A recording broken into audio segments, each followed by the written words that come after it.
నా చెల్లిని చంపడానికి ట్రై చేస్తావరా? చందు బాబుజీ చెల్లెలా? ఇది నా ప్రాణం రా. దీని ప్రాణాల జోలికి వస్తే ఎవరిని వదలను.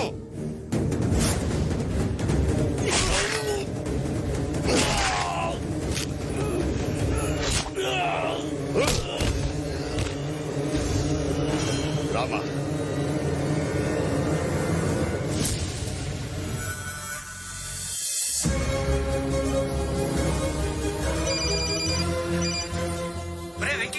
మీ నాన్న బాబ్జీ మనుషులు ఎందుకు పోయారా?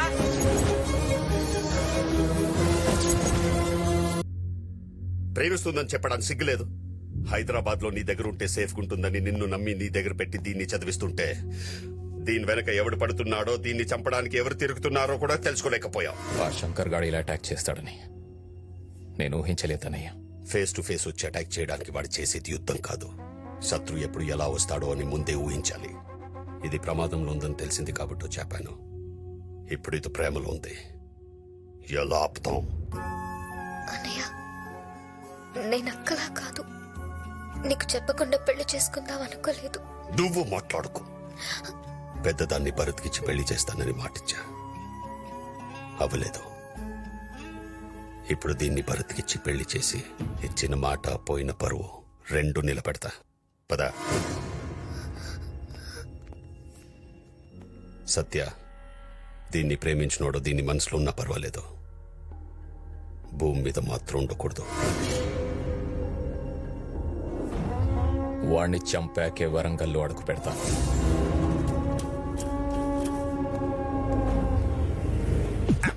విన్నారుగా, ఆడు దొరకలేని చెప్తే అన్న మనల్ని వేసేస్తాడు, లేదా ఎలాగైనా తీసుకొచ్చామంటాడు. అసలే ఎండాకాలం, మనం తిరిగి సావలేము.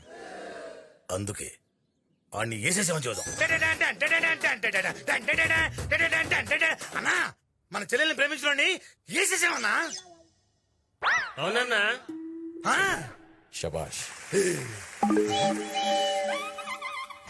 అన్నా, అమ్ముల్ని ప్రేమించినోడితో ఇక బాబ్జీ అనగా టెన్షనే లేదు. బాబ్జీ అనగా టెన్షన్ వాడితో కాదు, వేరే వాడున్నాడు. వేరేవాడా? శంకర్ గాడు మనకి శత్రువు అని తెలిసి వాడితో చేతులు కలిపి అమ్ముల్ని చంపడానికి ప్లాన్ చేయించాడు. ఎవడన్నా? వరంగల్ కేశవరెడ్డి.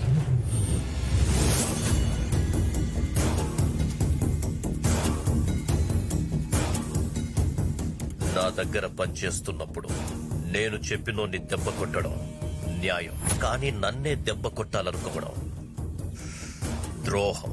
కాబట్టి వాడంతటా వాడే బయటికి రావడం ధర్మం. నాకింకో నిమిషంలో ఫోన్ వస్తది. ఆ బాబ్జీ గాడికి ప్లాన్ లీక్ చేసింది ఎవడో తెలిసిపోతుంది. ఈలోపు మీ అంతటా మీరు బయటికి వస్తే క్షమిస్తా, లేదా చంపేస్తా.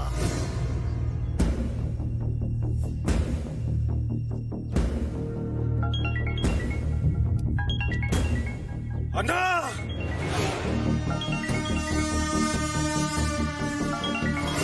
రే మిశ్రా, పని అయిపోయింది, ఫోన్ కట్ చేయరా.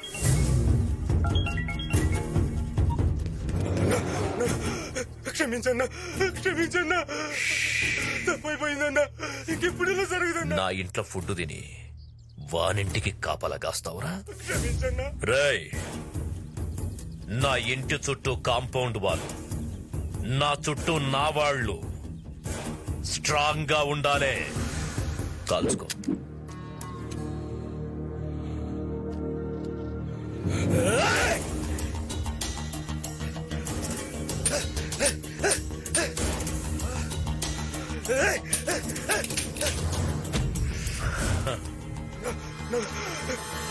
క్షమించన్నా.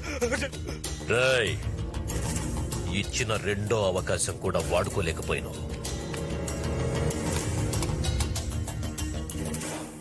Last chance. కాల్చుకో, కాల్చుకో.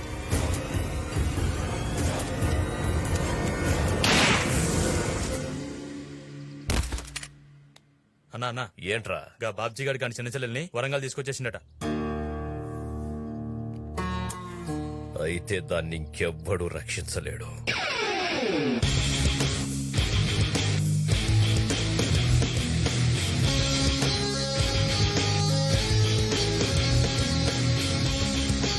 రే వెంకీ, హాయ్, ఎరా ఎలా ఉన్నారు? బానే ఉన్నాం. ఒరేయ్, ఆ బాబ్జీ గారి పెద్ద చెల్లెని పెళ్లి చేయడానికి వరంగల్ వదిలి వెళ్ళిపోయావా? మళ్ళీ వాళ్ళ చిన్న చెల్లెని పెళ్లి చేసుకోవడానికి తిరిగి వచ్చావా? నీ పర్పస్ ఏంట్రా? ప్రేమించడానికి ఏ పర్పస్ అవసరం లేదురా. మనం చంపడానికి పర్పస్ చాలరా? లవ్ చేయడానికి పోయి బాబ్జీ గారు చెల్లె దొరికిందా? ఇంకే ఫిగర్ దొరకలేదా నీకు? నేను బాబ్జీ చెల్లెల్ని ప్రేమించలా. నేను ప్రేమించిన అమ్మాయి బాబ్జీ చెల్లెలైంది. దాన్ని నేనేం చేయను? వెంకీ, మనం వెళ్ళి బాంబు మీద పడ్డా, బాంబు వచ్చి మన మీద పడ్డా జరిగేది బ్లాస్టింగ్ రా. ఆ బాబ్జీ గారు నేను చంపడానికి ఊరంతా తెగ తిరిగేస్తున్నాడు. మళ్ళీ వాళ్ళు రెండో చెల్లెని ప్రేమిస్తున్నావని తెలిస్తే నీ శవాన్ని మర్డర్ చేసేస్తాడు. ఇప్పుడు ఏం చేస్తావురా? కుదిరితే నా స్టైల్లో కన్విన్స్ చేస్తా, కుదరకపోతే వాడి స్టైల్లో వైలెన్స్ చేస్తా.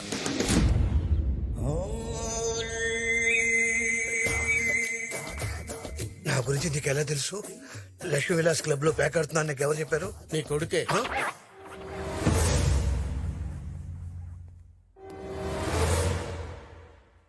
అలా చూడకండి సార్, భయం వేస్తుంది. నీ పేరేంట్రా? నా పేరు మేఘపాపారావు అండి, ముద్దు పేరు పప్పి అండి. ఈయన పేరు- సార్, నిన్ను అడిగారా నా పేరు? సార్, నా పేరు సిఫానా శ్రీధర్ అండి, సిప్పి అని పిలుస్తారు.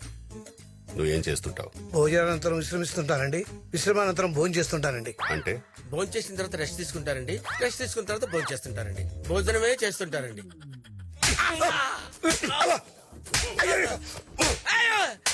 రేయ్, నీ కొడుకు ఎక్కడున్నాడు చెప్పరా? చెప్పరా? రేయ్, మర్యాదగా చెప్పు, నీ కొడుకు ఎక్కడున్నాడు?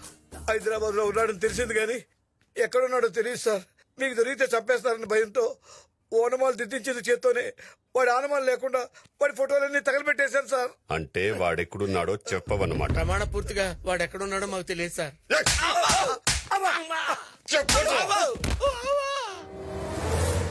సార్, మమ్మల్ని కొట్టి ప్రయోజనం లేదు సార్, మాకేం తెలుస్తావా సార్? వీడి కొడుకు దొరికేదాకా ఇద్దరు ఇక్కడే ఉండాలి. అన్నా, గా మినిస్టర్ ఇంట్లో ఫంక్షన్ కి టైం అవుతాను.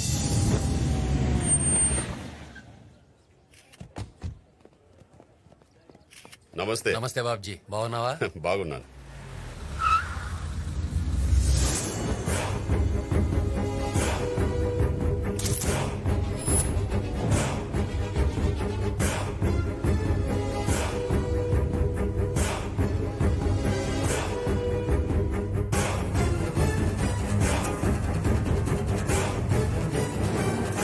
రేయ్, అమ్మాయి చుట్టూ ఇంతమంది ఉండగా మాట్లాడడం కష్టమేమోరా?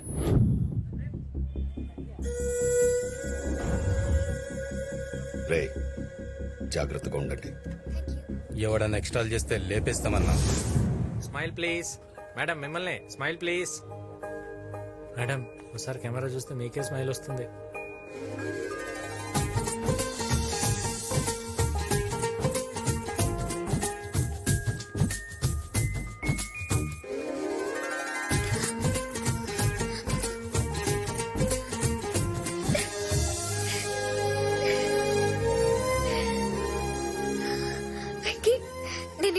చూస్తాననుకోలేదు.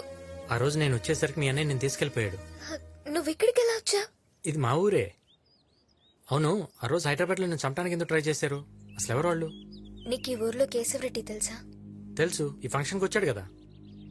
నన్ను చంపాలనుకుంది అతనే. ఎందుకు? ఆ కేశవరెడ్డి మా అన్నయ్య బద్ద శత్రువులు. వాళ్ళ ఫ్యామిలీకి మా ఫ్యామిలీకి ఎన్నో ఏళ్లుగా గొడవలు జరుగుతున్నాయి. ఒకరోజు ఊరందరితో కలిసి ఆ కేశవరెడ్డి తన చెల్లెలతో పాటు మా ఇంటికొచ్చాడు.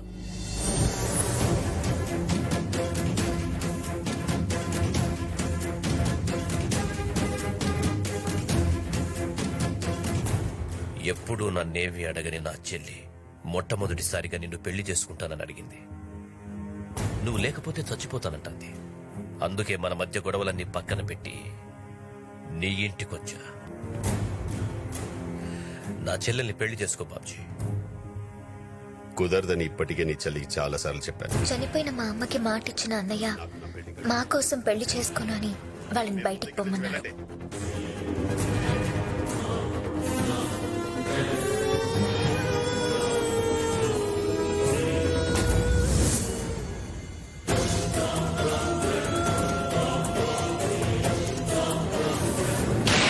అవమానం భరించలేని ఆ కేశవరెడ్డి చెల్లి ఆత్మహత్య చేసుకుంది. రే బాబ్జీ, ఏ చెల్లెళ్ల కోసం నా చెల్లెల్ని నాకు కాకుండా చేశావో ఆ చెల్లెళ్ళ జీవితం నాశనం చేసేదాకా వదలండ్రా. అప్పటి నుంచి మా అన్నయ్య పెళ్లి చేసుకోకుండా మమ్మల్ని ఎంతో ప్రేమగా పెంచాడు. కానీ మా అక్క ఇవేవీ ఆలోచించకుండా ఎవరితోనో వెళ్లిపోయింది.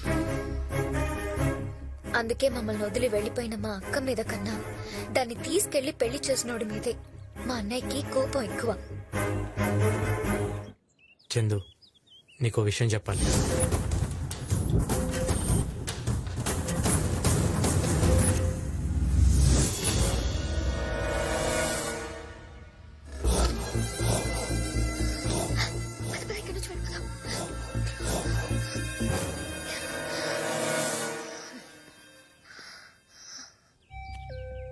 పొరపాటు జరిగిపోయింది. నీకు తెలియకుండా నువ్వు చాలా పెద్ద తప్పు చేసావు వెంకీ. అక్కని తీసుకెళ్లి పెళ్లి చేసింది నువ్వే అని మా అన్నయ్యకి తెలిస్తే మన లవ్ ని యాక్సెప్ట్ చేయడు. మా అన్నయ్యని కాదని నిన్ను చేసుకోలేను వెంకీ.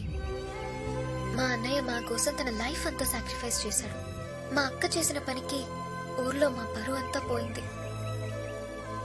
మళ్ళీ ఆ తప్పు నేను చేయలేను. నువ్వు కరెక్టే చందు. ఒక చెల్లెలుగా నువ్వేం చెప్పాలో అది చెప్పావు. ఒక లవ్వర్గా నేనేం చేయాలో అది చేస్తా.